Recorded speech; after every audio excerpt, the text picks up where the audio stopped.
حضرت نوح علیہ السلام اللہ تبارک و تعالیٰ کے بہت ہی برگزیدہ نبی گزرے ہیں۔ آپ کی عمر تقریباً 950 برس رہی، اس کے باوجود نافرمان قوم آپ پر ایمان نہ لائی، بلکہ آپ کو طرح طرح کی اذیتیں دے کر شیطانی کردار ادا کرتی رہی۔ کئی بار ایسا بھی ہوا کہ اس ظالم قوم نے اللہ تبارک و تعالیٰ کے اس مقدس نبی کو اس قدر اذیت پہنچائی کہ آپ کو بے ہوش کر دیا اور آپ کو مردہ خیال کر کے کپڑے میں لپیٹ کر مکان میں ڈال دیا۔ اس کے باوجود آپ مسلسل ان کے حق میں دعا فرماتے رہے۔ جب ان کی نافرمانی حد سے زیادہ گزر گئی تو اللہ تبارک و تعالیٰ کا فرمان ہوا، اے نوح، اب تک جو لوگ مومن ہو چکے ہیں ان کے سوا دوسرے لوگ تم پر ہرگز ایمان نہ لائیں گے، لہٰذا آپ ایک کشتی تیار کریں۔ حکم خداوندی سنتے ہی آپ کشتی تیار کرنے لگے جو 80 گز لمبی اور 50 گز چوڑی تھی۔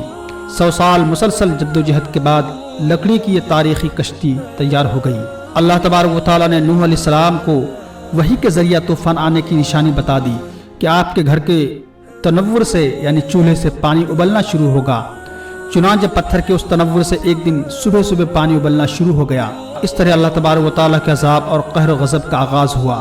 آپ نے کشتی میں درندوں، چرندوں، پرندوں اور مختلف قسم کے جانوروں کا ایک ایک جوڑا نرمادہ سوار کرا دیا۔ آپ اور آپ کے 3 بیٹے حام، سام، یافس اور ان تینوں کی بیویاں، آپ کی مومنہ بیوی اور دیگر 72 دیگر مومنین مرد و عورت کو اس طرح کل 80 انسان کشتی میں سوار ہو گئے۔ آپ کی ایک بیوی جس کا نام وائلہ تھا آپ پر ایمان نہیں لائی تھی۔ اسی طرح آپ کا ایک بیٹا جس کا نام کنعان تھا وہ بھی آپ پر ایمان نہ لایا تھا۔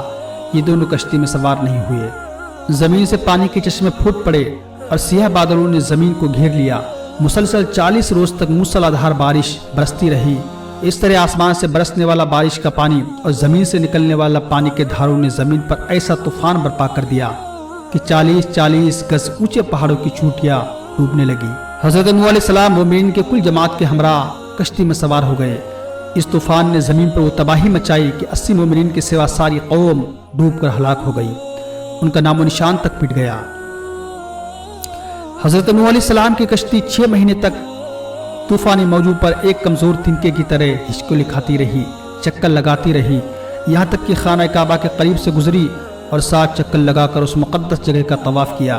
پھر اللہ تبارک و تعالیٰ کے حکم سے یہ کشتی عراق کے شہر جزیرہ کے قریب جودی پہاڑ پر آ کر ٹھہر گئی۔